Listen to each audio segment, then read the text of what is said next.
I've always been a patron of the public library, and I've also been a patron of our school libraries. You don't feel grown up or like a big kid until you get to go to the library, the public library, to check out your own book.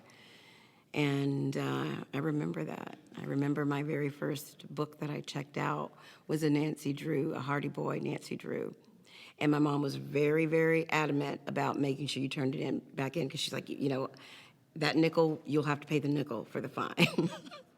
I think the job of an actor is that of a sleuth. You have to, in order to play a character effectively, you have to figure out what makes them tick and what causes the the idiosyncrasies that are very prevalent, in the text that you get. So thank God for my sleuthing skills, I'll say that. I think had I not been such a squeamish person, I would definitely be doing something in law enforcement.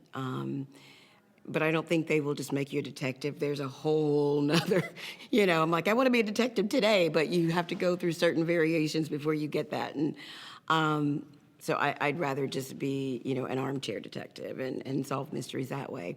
One of the things that I loved about Encyclopedia Brown was it felt very interactive. And it also was a checkpoint for kids to see if they were on the right track in figuring out the mystery. And I remember whenever I was in science class, all of the science books at the end of the chapter would have the little index. You would have the glossary where you learned all the scientific words, and then the experiments. And I thought, one day I want to do something where kids can actually get to do detective stuff. If I ever get that opportunity, I want to write a book and then have kids get to be the detective, because it's everything that I ever wanted to do. All media should be reflective of the society in which we live, because it really gives kids the balance to me, the very first people that you meet outside your family are the people that you meet in books as you learn to read. And that's something that I remember not really knowing very many African-American characters, but characters of Latin or Asian descent. So I definitely wanted to make sure that anything that I write is representative of our culture and our world. I'm excited that kids will be exposed to different ethnicities in Randi Rhodes and Ninja Detectives. I think equal rights should be in place of all of that. People are people, and it should not matter what religion, it should not matter what sexual orientation, it should not matter what age, what sex. It should be about our humanity and who we are and how we will, how we are functioning, as a humanity, or as humanity. And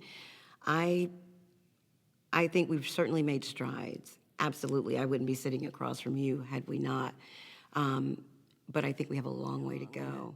This country is young, and in our youth, we are being propelled by the youth.